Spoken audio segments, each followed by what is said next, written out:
Stop guessing at social media.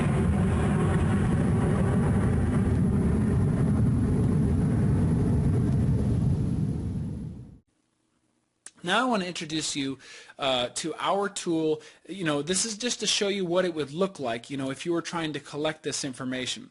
And I want to give you the anecdote. I told you about the top five or six top magazines that we were going to evaluate and do a performance analysis of. So I want you to put yourself in a situation, whether you do media buying or not, just kind of walk with me through this example. Imagine that you had these 6 magazines on tap, and each of them had a salesperson that was calling you and saying, I want you to place your advertising budget with me because I can give you so many impressions, or all these things that they promise for performance. And all you have is their brand name here. Well, how would you make that decision? You'd say, well, just generically, Men's Health sounds like a good magazine. Maxim, that's kind of like that's a cheeky magazine about sex and other types of things, and maybe I don't want to associate with that. And Esquire, George Clooney's always on that. But anyways, the point is that you'd use conjecture, right? You suffered from what everybody suffers from in these situations, and that's the shiny neon sign syndrome, which is simply that you see visually what looks attractive or what looks successful, and you indulge it, and you believe that might possibly be true, that they're as successful as they seem to look. But looks are always deceiving. Okay, so what we do is we actually gather all the data and present it in such a way that you can make a decision not only where to invest, but how. Okay, so these are the companies that are in the space, and let's just move on.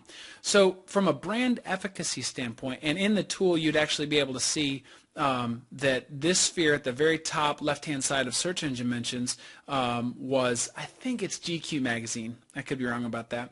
And then the far right bottom one here on social activities, Maxim magazine. And then this one that's red is actually Men's Health. Okay, so now immediately, what do you know? And there's actually a third data point in this, which is traffic. So, and I'll explain that. But what do you immediately know? Well, if I wanted to place a banner ad, I would probably do it with the person that had the most traffic, irrespective of their brand name. But if I was high keyword rich and I was fighting for keywords and I wanted as much exposure on the search engines as I could, well, I would probably use GQ. Why? Well, they have of this data space, this is my field of players to choose from, they have the purely largest amount of mentions possible in this data space. So that means that statistically I'm more likely to get picked up in a search engine with this association than this one. Right? So we'll see how we're making these decisions based on empirical data. And then if I wanted to put that thought-provoking or highly provocative video out there for my product or service, well, who would I put that with? Well, I probably wouldn't put it with this company, but it really makes sense to use Maxim magazine in that case because they have the most social activity of all brands considered.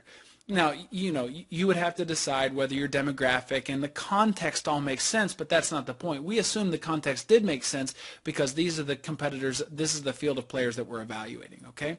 So the size of the sphere actually dictates what their traffic is, and all these people are similarly placed. Let's go back, I'll show you. So we've got 1.5 million visitors all the way down to 46,000. Men's Journal, 46,000, right? So even though Men's Journal is a great place to advertise, so to speak, and about the things regarding men, they've only got 46,000 eyeballs that are ever visiting that site, or as of last month. And of course our tool trends this, but whereas Men's Health has 1.5 million. All right, which one would you place a banner ad with? I mean, that logic's not hard, okay?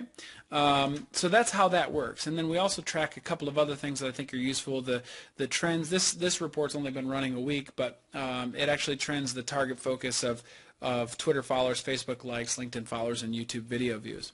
But as I talked about before, the critical things to gather are your traffic, share of traffic, your share of mention, and your share of audience. Okay, so when I want to show you this because not necessarily to sell the tool, but to give you visualization what it would look like. What decisions would you make differently if you had this information visually presented and you could look at it any time?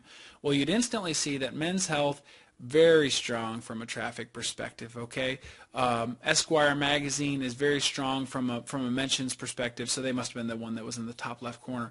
very strong from a mentions perspective, but then from an audience perspective, Men's Health ends up being the strongest player, right? And what this means is that traffic and social activity people included, Men's Health happens to have the strongest stored potential. So even though GQ magazine has a very good brand name, and I might suffer from, you know, the bright shiny neon light syndrome with these kind of guys because George Clooney's always on the cover, what I know immediately is that they don't really have enough audience given this field of view that I should actually really be interested in them. Does that make sense? I mean, we're thinking about this in a way that empirical data should drive our decisions and we shouldn't guess anymore. So in that way, I can actually break down who I would use and why, and not only that, where. All right?